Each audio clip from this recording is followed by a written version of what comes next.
Hermanos, que la gracia, la paz, el amor de Dios esté con cada uno de nosotros en esta noche, que el Señor nos dé sabiduría, que el Espíritu Santo nos redarguya a través de la enseñanza de esta noche, que sea el Espíritu Santo el que nos mueva, el que nos haga reconocer en qué estamos fallando y qué tenemos que mejorar. Eh, la semana pasada estuvimos hablando en esta clase de Santiago eh, acerca de la invitación que el Señor nos hace a que seamos gozosos. ¿Alguien recuerda cuál era la palabra que se utilizaba? La palabra que se utiliza para bienaventurado. Macarios. Macarios. Macarios. Muy bien, hermano Castañeda. Muy bien, hermano. Macarios. ¿Y qué significa Macarios? Dichoso, bienaventurado. Bienaventurado, Dichoso, bienaventurado. dichosos. Felices. Felices. Pero había una que como que las reunía todas. ¿Cuál era? Completo. Estar completo. Completo. Completo. Muy bien, estar completo. O sea, cuando nosotros superamos la prueba, estamos completos. Estamos en ese camino, ¿cierto? Miren, hermanos, ¿cuál es el objetivo que nosotros tenemos cuando nos hacemos cristianos? Pues el objetivo que la Biblia nos marca es la santificación. Nosotros no deberíamos de preocuparnos tanto por la santificación. ¿En qué sentido digo que no deberíamos de preocuparnos tanto? Porque eso hace parte de la labor del Espíritu Santo en nuestras vidas. Según Romanos capítulo 8, pues el Espíritu Santo está para eso, para ayudarnos en ese proceso de santificación. El problema es que no logramos los niveles que queremos o que Dios quiere porque nosotros no dejamos actuar al Espíritu Santo en nuestras vidas. Sin embargo, eso es tema de conversación y de debate en otra enseñanza. Pero nosotros, esa santificación, también la tenemos que ir y la vamos encaminando hacia ¿qué? A otra que termina en Sion y que empieza con P. Tentación. No, sí, pasión termina en Sion y empieza con P, pero esa no es para donde nos encaminamos. Preparación tampoco.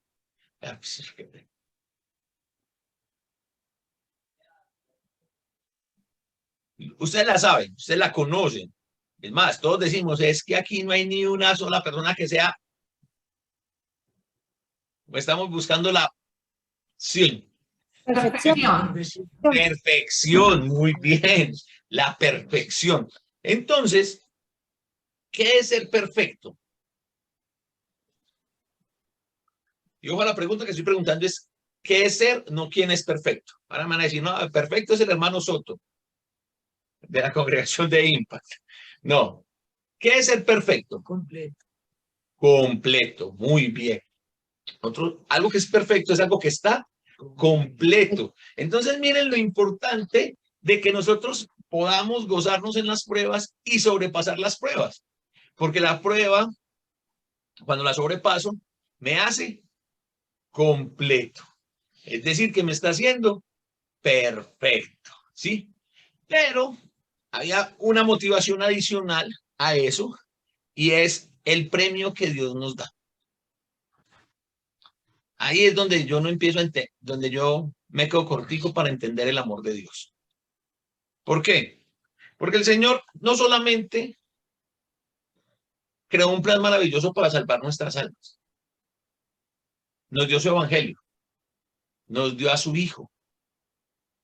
Dice Romanos capítulo 8, por allá versículo 31 y 32, el que no escatimó ni aún a su propio Hijo, sino que lo entregó por todos nosotros, ¿cómo no nos dará también con él todas las cosas? ¿Cierto? Cierto. Mire, si yo fuera Dios, Uy. Sí, en serio es uy. Porque si yo fuera Dios, yo hubiera dicho, bueno, el que quiera más que le piquen caña, ya envía a mi hijo, ya él murió por ustedes, ya, hagan alguna cosita. Pero el Señor no solamente hace eso, sino que nos dice, miren, los grandes beneficiados con vencer la tentación son ustedes. Porque cuando ustedes vencen la prueba, Están siendo perfectos. Y eso, por hacer, mire, hermanos, hoy en día nosotros vivimos en un mundo donde yo no entiendo por qué hay que premiar a la gente por hacer lo que tienen que hacer. O sea, yo no soy partidario de que, ay, no, es que mi hijo estudió y ganó el examen, entonces le tengo que dar un premio. Aguanta un poquito, que lo único que él tiene que hacer es estudiar. Y el deber ser es que gane los exámenes, ¿o no? Sí, pero no ¿Es es un así o no es estímulo. así, hermana Marina? Cuéntame, a Así ver, es. Yamil, ustedes que tienen hijos. Sí, así tiene que ser. Hay que dar un estímulo. Pero es que la responsabilidad de ellos, la responsabilidad de ellos es estudiar, Sí, ¿cierto? pero un Pero mire, Dios estímulo nos da es estímulos. importante. Sí, es correcto. Dios nos da estímulos. Si usted soporta la tentación, no solamente va en ese camino a la perfección, sino que yo le voy a dar la corona de vida eterna. Entonces, mire que tenemos doble motivación, doble estímulo, ¿cierto? Y miren lo que sigue diciendo en el versículo, voy a compartir por acá la pantalla, en el versículo 13. Dice Santiago, capítulo 1, versículo 13, dice, cuando alguno es tentado, no diga que es tentado de parte de Dios, porque Dios no puede ser tentado por el mal, ni él tienta a nadie. Entonces, ojo, a nosotros nos está repartiendo nuestras culpas. Nos encanta estar repartiendo nuestras culpas. ¿Sí? Eso no es nuevo, lo veíamos la clase pasada. Sigmund Freud, el padre del psicoanálisis, habló de la teoría de la proyección de la culpa. Y eso es tan viejo como la humanidad misma. Les decía que el primer ejemplo de proyección de la culpa se encuentra en el libro de Génesis capítulo 3. Ahí donde Moisés nos narra la historia de la caída del hombre. ¿Con qué responsabilidad actuó Adán? Cuando Dios le preguntó a Adán, ¿comiste del árbol que te dije que no comieras? Ah, Señor, la mujer que usted me dio, me hubiera dado otra. Me hubiera dejado solo. Culpa suya que creó esa mujer. Dios, no contento con la respuesta de Adán, le pregunta a Eva. Y Eva dijo, ay, Señor, la serpiente era astuta y me engañó. ¿Para qué creó la serpiente? ¿O para qué no hizo la serpiente más bien burrita? Que no fuera tan ágil. ¿Sí? Y la pobre serpiente, pues ya no eran tres. ¿A quién le iba a echar la culpa a la serpiente? A nadie. Pero todos le terminaron echando la culpa a Dios. Eso es lo que hace, eso es la proyección de la culpa. Yo no soy responsable ni culpable de mis hechos, sino que es el entorno, son las personas que me rodean. La Biblia aquí nos está diciendo, ojo, que nosotros no podemos andar culpando de nuestras tentaciones a Dios. Y nos da varias razones. Primero nos dice que Dios no puede ser tentado. El Señor no puede ser tentado. Y segundo, Dios no tienta a nadie. O sea, hermanos, pongámosle un poquitico de sentido común. Piense por un segundo, por un momentico, usted piense que usted es Dios. Y usted es Dios y crea al hombre. Y el hombre le desobedece, el hombre le desobedece, peca, y usted organiza un plan para rescatar esa humanidad perdida. Y envía a su hijo y nos enseña a vivir y muere en la cruz y es sepultado y sufre todas las humillaciones, sufre todo el vituperio, todo lo que Jesucristo sufrió, lo matan, lo entierran, resucita. ¿Para qué? Para que nosotros tengamos salvación. Ahora, después de todo esto, ¿qué sentido tiene que sea Dios el que nos tiente? Eso tendría sentido, eso tiene lógica. Sí, tiene lógica, claro. Cuénteme cuál sería la lógica, hermano, que después de todo lo que Dios hizo por salvarnos, sea Dios el que nos tiente. No, no tiene lógica. No tiene. No tiene. O sea, Dios nos salva para enseguida ponernos tentaciones que nos condenen. Pues No. simplemente nos deja condenados y le ahorra ese dolor a Jesucristo, ¿o no? Sí. Pues sí. Sí, la realidad es esa. Sin embargo, entonces, ojo, Dios no tienta a nadie. Él no puede ser tentado por el mal. Dios no puede ser tentado por el mal. Eso lo tenemos que tener nosotros muy claro, muy presente siempre. Dios no puede ser tentado por el mal. Hermano, perdón, Ahora. perdón, hermano. Cuando Sí, hermano. Adán y Eva pecaron, Dios pudo haberlos eliminado, pero Sí, les dio la oportunidad de redimirse total. y que pagaran sus culpas. Yo que sí. Entonces, ¿tiene sentido, no? Pero, o sea, la pregunta, hermano, es, ¿qué sentido tiene después de que Dios hizo todo lo que hizo por salvarnos, que sea Dios el que nos tiente? Ah, no, claro Eso que es no. lo que... Exactamente, para allá estaba enfocada la pregunta. Entonces, miren, no tiene sentido. Dios, repitan conmigo. Abran los micrófonos y van a repetir conmigo. Abran sus micrófonos. Todos. Ponga la pantalla, ponga la mano en su pantalla. Espere que todos abran. Daniel, abra su micrófono. Ya está abierto. Ah, es que hay como 3 Daniel aquí también. Ok, Claudia Castaño, abra su micrófono. Buenas noches. Buenas Buenas noches. noches, Claudita, ¿cómo estás? Josefina, Bien. Dani, Ok, Gina, No, hermanos, van a Josedín, repetir conmigo. Josedín, Van a repetir conmigo. Adriana, ¿puedo? Van a repetir conmigo. Daniel, Dios, Dios, todos. Dios Dios, no puede ser tentado. Ahora repítanlo todos. Yo voy a contar a 3 y todos van a decir, Dios no puede ser tentado. 1, Dios no puede 2, ser 3. tentado. Dios no No puede ser tentado. Bien. Dios no puede ser tentado. Dios No puede ser tentado.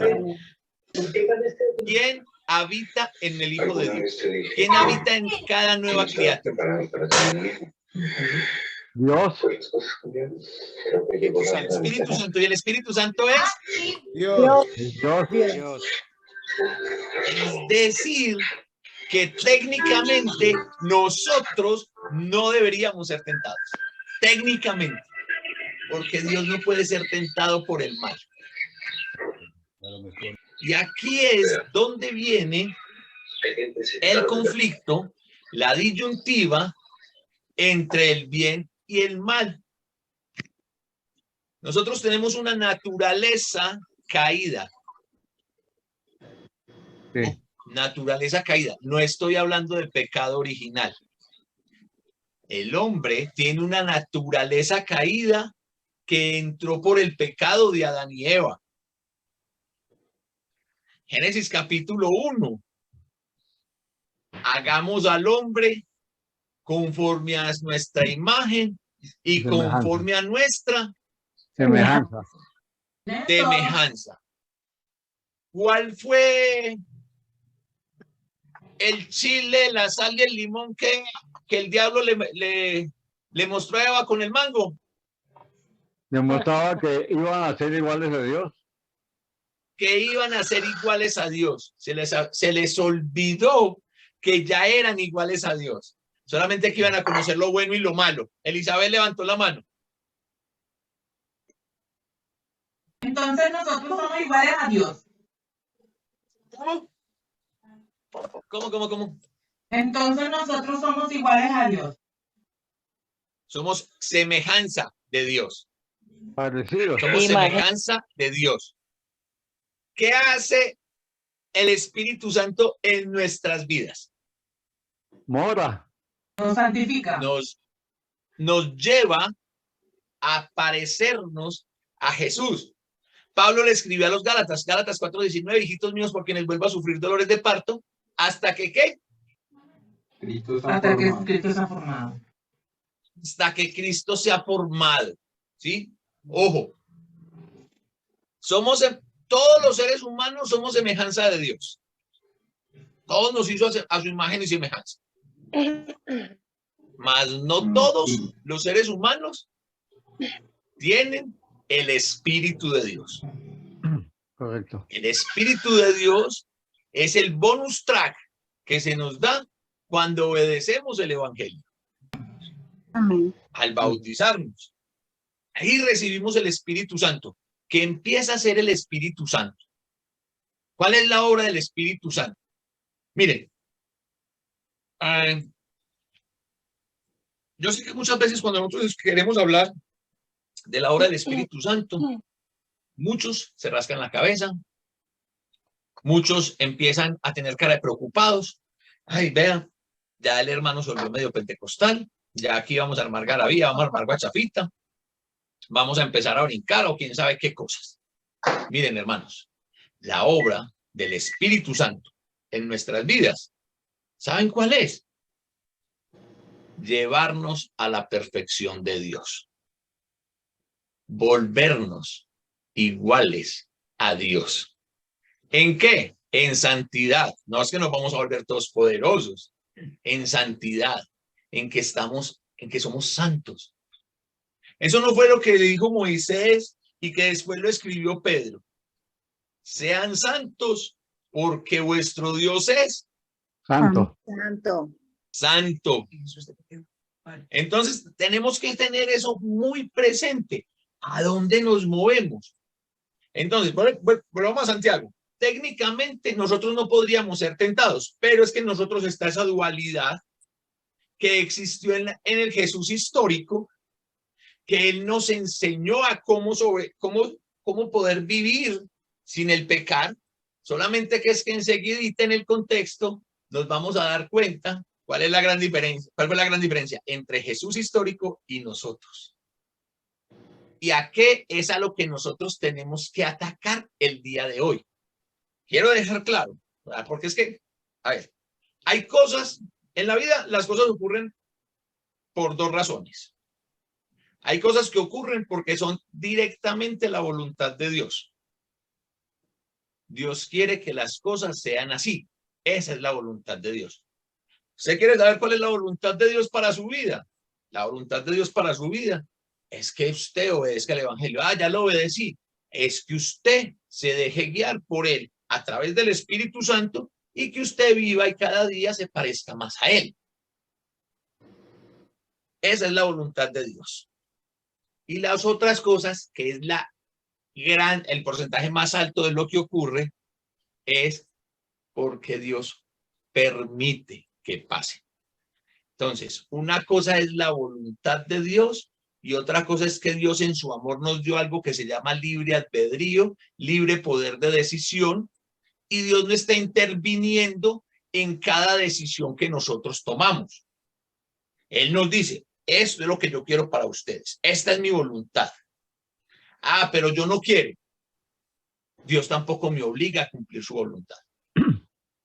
No lo ha hecho nunca y no lo va a hacer en el futuro. Dios no obliga a nadie a cumplir su voluntad.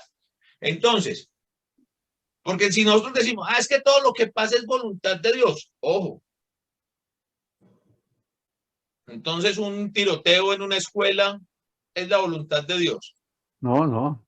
No. La guerra es voluntad de Dios. Tampoco. Pero eso es Todas las formas de pecar son voluntad de Dios. No, esa no es la voluntad de Dios. Son cosas que Dios permite. O sea, Dios dice, eso es lo que yo no quiero, pero ustedes quieren hacer eso, hágale. Después, aténgase en las consecuencias. ¿Sí? Entonces, Dios no puede ser tentado. Técnicamente nosotros no deberíamos de ser tentados. Pero la gran diferencia está en lo que continúa diciendo el texto. Miren pues lo que continúa diciendo el texto.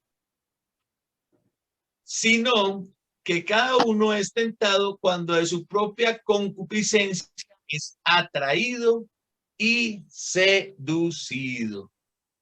Aquí está la gran diferencia entre el Jesús histórico y ustedes y yo, es la concupiscencia.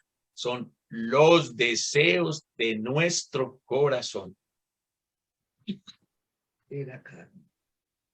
Son los deseos que nosotros tenemos.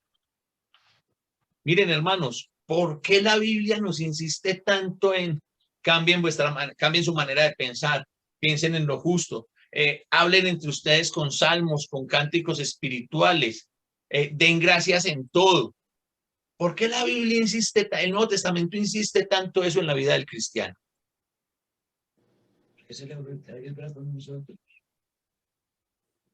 ¿Por qué Pablo insiste tanto en eso? ¿Qué piensan ustedes? Para no darle cabida Llegó la a las perfección. tentaciones, para estar en las cosas de ¿A Dios. la perfección? Ya no te entendí. O sea, si nosotros estamos dedicados a las cosas de Dios, no le damos cabida a los malos pensamientos, a los malos deseos, a todas las cosas que nos llevan a hacer lo malo. Así como dice usted, una cabeza ahí desocupada. La loca de la casa. La loca de la casa. Entonces, sí, Marina, ¿ibas a decir algo? Para que cambiemos nuestro interior, nuestro corazón. Porque también dice renovaos nuestra mente. Renovados en el espíritu de vuestra mente. Miren, hermanos, eso es fundamental. La diferencia entre Jesús y yo es que Jesús no tenía concupiscencia. En Mateo capítulo 4, el diablo quiso meterle a Jesús la concupiscencia por los ojos, como decimos nosotros acá. De hecho, miren, analicemos un poquitico. ¿Ustedes recuerdan las 3 tentaciones que enumera Mateo? ¿La recuerdan?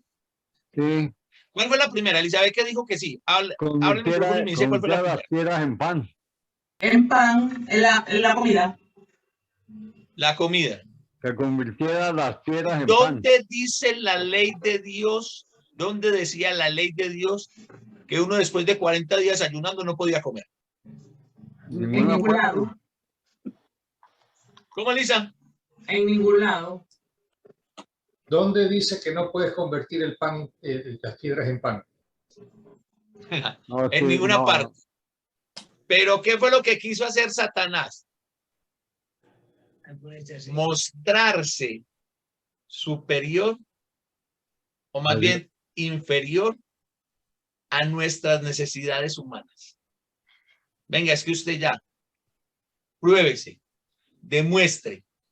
Si tú eres el Hijo de Dios, dile a estas piedras que se conviertan en pan. ¿Y qué le contestó Jesús? Digo, no solamente de pan vive el hombre. Escrito está.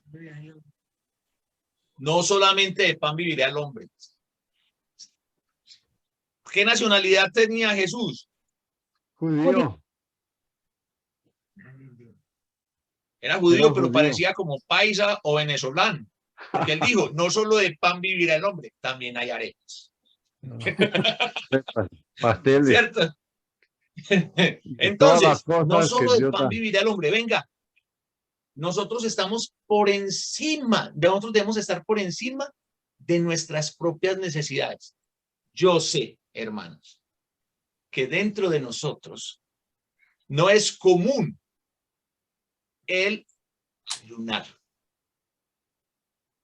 Y siguiendo las enseñanzas de Jesús, dice que cuando alguno ayune, pues que no ponga cara de hambre, que no ponga esa cara de tristeza, que tenés, no, tengo un hambre, pero es que estoy ayunando. No, sino que dice que el que va a ayunar, que lo haga en su adoración, como es parte de su adoración a Dios y que nadie se dé cuenta. Entonces ese día Yamil se afeita, se pone bonito, se echa locioncita y nada, pasa nada. ¿Sí? Así funcionaría.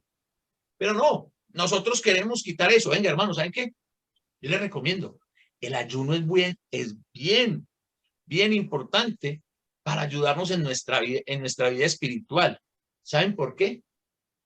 El ayuno nos ayuda, no es redundante, el ayuno nos ayuda a mejorar nuestro dominio propio. No te dejas dominar por tus necesidades. La otra tentación de Jesús, ¿cuál fue? Le pidió que se tirara de la parte más alta Y que sus ángeles no lo dejarían tropezar. Si tú eres el Hijo de Dios, lánzate, porque escrito está. Ustedes sabían que el único que mencionó la Biblia en días de Jesús, aparte de Jesús, fue Satanás. No, es en serio. Los judíos, los fariseos, cada que hacían una alusión, lo hacían a una interpretación o a una tradición. El diablo citó la Biblia y le dijo, escrito está, a sus ángeles enviará y no dejará que su pie tropiece con piedra. ¿Y cuál fue la respuesta de Jesús? No tentarás así. No tentarás al Señor tu Dios. Vete, Satanás. No tentarás. ¿Qué pasó? Jesús no tenía la necesidad, o sea, Jesús no sentía la necesidad de, ay, sí, yo soy el Cristo. Oye, yo soy el Cristo, mírenme, yo soy el Cristo. ¿Cómo piensan ustedes que se hubiera presentado Jesús? Si usted fuera Jesús, ¿cómo se hubiera presentado? ¿Cómo sería ese Jesús moderno, el Jesús como nosotros vivimos el cristianismo? ¿Sabes que venía el Mesías, no? Están esperando el Mesías, ¿cierto? Sí. ¿Sí? ¿Están esperando el Mesías? Sí, sí. ¿Qué contestan los judíos? Amén. Mucho gusto. Jesús de Nazaret, el Mesías. Te dejo mi tarjeta. Puedes seguirme en Instagram. Hashtag el Mesías. Hashtag redención. Cosas así, ¿sí? Porque nosotros somos eso. Pero Jesús no tenía eso. Jesús estaba por encima de eso. Él no vino a decirle a nadie que él era. Él vino a mostrarle a demostrarle a todo el mundo que él era. Volvemos a Hechos 11:26, hermanos. Y los discípulos se reunieron allí por todo un año en Antioquía. Y a los discípulos los llamaron. ¿Cómo vivieron ellos para que los llamaran cristianos? Como Cristo. ¿Cómo estamos viviendo nosotros que nos toca hacer tanto esfuerzo para que la gente crea que somos cristianos? Algo está fallando. Claro. Y está fallando en nosotros. Y la otra tentación fue, bueno, no pude con el hambre, no pude con el ego. Pues vamos a ver si lo volvemos a tocar el ego. Si le podemos tocar el ego, entonces le dice, lo lleva a la parte y ve, todo esto te lo voy a dar. Sí, me adoras. Si me adoras. Yo siempre he pensado en esa tentación. El diablo es conchudo, de verdad que el diablo es bien conchudo. O sea, el diablo le está diciendo a Jesús, el dueño del aviso, el hacedor del universo, por ende el dueño del universo, si me adoras te voy a dar esto. Pues, va a dar lo mío, pues. Va a entregar lo mío. ¿Sí? Ojo, la diferencia entre Jesús y nosotros fue el tema de las concupiscencias. ¿Qué son las concupiscencias? Son los deseos que nosotros vamos guardando en nuestro corazón. Ustedes saben, ojo hermano, ustedes saben que hay una situación real entre la cristiandad que pone en peligro nuestra salvación. Y son las raíces de amargura. Cuando yo no permito que el Señor sane mi dolor, sino que yo me quedo con ese cosito ahí guardado como, pero a mí el que me las hace me las paga. Más adelante, espera y verá. Y esa raicita que estamos dejando ahí, esa bronquita, ese odio chiquitico, es el que nos está llenando de concupiscencias. Es el que nos está llenando de pensar en otras cosas. Miren, hermanos, nosotros no vamos a cambiarnos nunca nuestra forma de pensar si no cambiamos la forma de alimentarnos. ¿Cómo así? La mayoría de los cristianos modernos quieren ser buenos cristianos. Que la gente los reconozca como hijos de Dios. Que el Señor tenga una catarata de bendiciones sobre su cabeza únicamente. Pero se están alimentando de nueva era, de New Age, ¿cierto? La nueva era. Se están alimentando de cuanta filosofía loca resulta por ahí. Le prestan más atención a cualquier cosa que diga un libro, excepto la Biblia. ¿Sí? Entonces, ahí es donde empezamos a estallar. Ahí es donde donde la cosa se empieza a poner delicada. Ahí es donde la cosa no empieza a funcionar tan bien para nosotros. Porque nosotros queremos muchas cosas. O sea, nosotros queremos ir al cielo sin morir.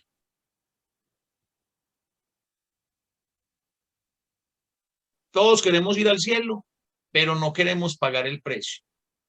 Ajá. Queremos ir al cielo, pero, ay, mi hermano Alejandro, pero no sea tan estricto, no sea tan radical, hermano. Eso no tiene nada de malo que ahí entre chiste y chiste pues se nos salgan las vulgaridades, no tiene nada de malo, eso es normal, así se habla hoy en día. Ajá. Y empezamos así, empezamos a permearnos de un montón de cositas, ¿sí? Empezamos en nuestros chistes, en nuestras charlas, a mentir. Dígame cuál es la diferencia de decir una mentira y después decir, no, estaba bromeando, pero es mentira. ¿Cuál es la diferencia? ¿Fue mentira o no fue mentira? ¿O mentiras? Sí, ¿La dijo o no la dijo? ¿La dijo? sí, sí la dijo. Ay, no, pero yo estaba jugando. ¿Y cuál es el drama? Dígame cuál es el drama. El punto es, la dijiste, ya. Entonces, ojo, hermanos. Porque sí me da el tiempo para esa diapositiva. Porque todas estas casi que las dije de memoria.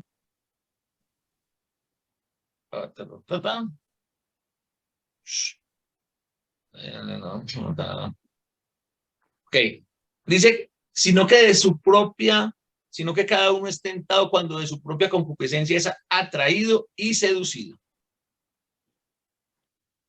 Idias, propia, epitemías, deseo. Pero esta palabrita, lenomenos, seducido. ¿Saben qué traduce? Como atraído con un cebo. Entonces, así juega el enemigo. O que tampoco estoy diciendo que sea el diablo el que nos tienta. Técnicamente nosotros somos tentados por nosotros mismos. Que yo soy tentado cuando mi propia concupiscencia. Entonces, ¿qué hace el diablo con mi concupiscencia? Me atrae, me seduce, me enreda. Le hace lo que le hace no está el hermano, el esposo de Dina. Qué bueno que él estaba acá para que nos contara un poquitico él cómo hace para traer los pescados cuando sale a pescar. Con un cebo, ¿no?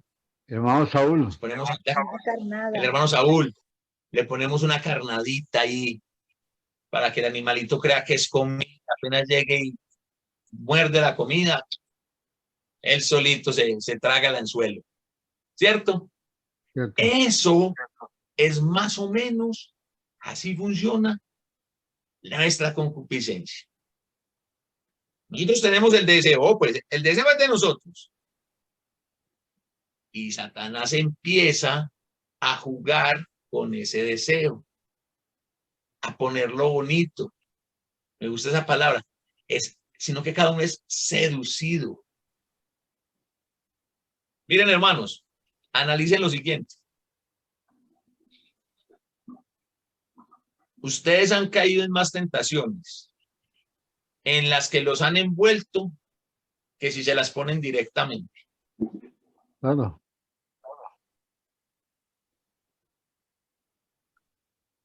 Hermanos, vamos a pecar. Ya solamente con decir eso, ya como que todo el mundo como que alerta, venga, ¿ese qué le pasó? ¿Qué tomó? ¿Qué fumó, amigo? Gana este, ¿cierto? Pero No, cuando nos joder, dejamos ir, cuando nos dejamos ir enredando, y ahí se empieza el juego. Ahí empieza el juego de Satanás con su concupiscencia, con mi concupiscencia, él empieza el jueguito. Eso no pasa nada. Todo el mundo lo hace. Nadie lo está viendo. Y llega un momento en que nosotros nos convencemos de eso. Y ese es el momento en el que caemos. morimos. Y después el lloro y el crujir de dientes. ¿Cierto? Entonces, para evitarnos todo eso, ¿qué debemos hacer nosotros? ¿Cuál es la tarea para nosotros evitarnos todo eso? Ojos bien abiertos. Mantenernos siempre firmes. Y constantes. Yo les había enseñado otra palabrita. Firmes y dignos. Dignos. Firmes y dignos. ¿Y cómo lo vamos a mantener firmes y dignos? Ojo, ¿con qué estoy alimentando mi espíritu? Pregúntese con qué está alimentando su espíritu. Mire, cuando yo hablo con el hermano Yamil, con el hermano Alejandro, con el hermano Daniel, yo siempre digo que yo le doy muchas gracias a Dios por la pandemia. Porque la pandemia nos obligó, nos enseñó a tener reuniones virtuales. ¿Y cuánto tiempo llevamos, Daniel, teniendo reuniones todos los días? Como 2 años. Ya 2 años y más. 2 años y más.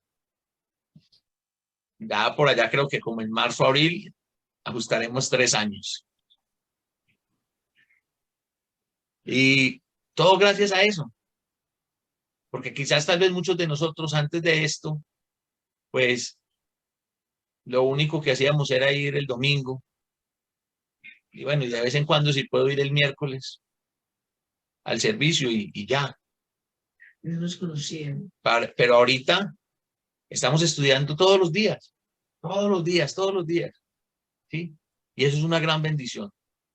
Porque eso es lo que nos va a ayudar, hermanos. O es lo que nos ha ayudado a mantenernos firmes, a mantenernos fieles. Que nos hemos resbalado, que hemos caído. Eso es normal. Sonia, querida, eso es normalísimo. Todos nos resbalamos. Todos tenemos esa, siempre estamos ahí, cerquita, a que eso pase. Pero a medida que nosotros nos estamos alimentando más con la palabra de Dios, con el estudio de la palabra, con la meditación de la palabra, también vamos a agarrar más fuerza para soportar todo ese tipo de situaciones. Así que, mis hermanos, ojo con la loca de la casa. Como dice el hermano Edil, estamos más pilas cada vez. Pilas. José, ahí está José Edil, para que diga pilas. Tenemos que estar pilosos. Pero para estar pilosos, ¿cómo te estás alimentando espiritualmente?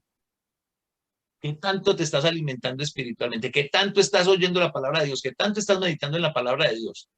Esa es la clave.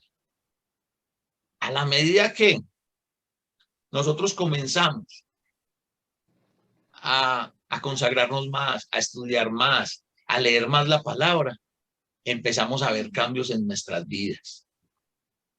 Recuerden una cosa, hermanos, y es que la salvación es individual.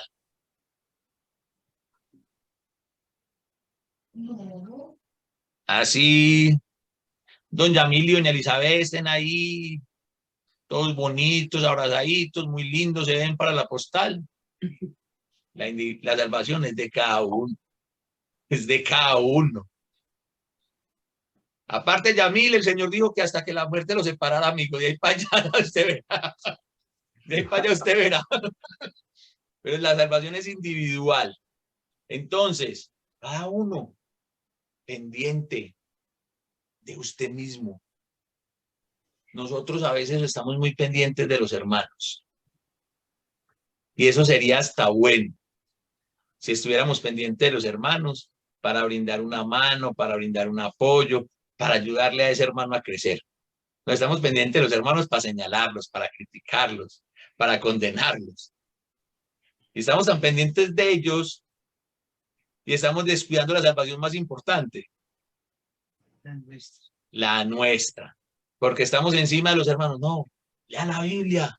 No, vea, arrepiéntase. Vea, conságrese. Vea. Y mandó a consagrar a todo el mundo, mandó a estudiar a todo el mundo. Y usted, bien, gracias. No lo hace. Entonces, imagínese, tan pendiente, tan preocupado usted por la salvación de los demás y descuidó la suya. Eso así no aplica, mis hermanos. Entonces, mis hermanos, ojo con la loca a la casa. Vamos a amarrar la loquita a la casa. Tengamos la loquita de la casa ocupada, pero ocupada en lo que edifica, en lo que es de buen nombre, en lo que tiene virtud. Sí. Yo sé que a todos nos llegan pensamientos, reacciono así, digo esto. Tómate un segundito, frena en seco, pon el freno de manos, como digo yo así, y pregúntate un momentico, ¿es esto lo que Dios quiere? Dios quiere que yo haga esto. Dios quiere que yo reaccione así. Dios quiere que yo hable así. Eso es lo que tenemos que hacer. Tomarnos ese momentico. Se demora menos de 10 segundos. Y lo libra uno de grandes dolores de cabeza. Mis hermanos, que Dios me los bendiga. Muchas gracias por la atención. Muchas gracias por la participación. La hermana Angie, buenas noches, bienvenida.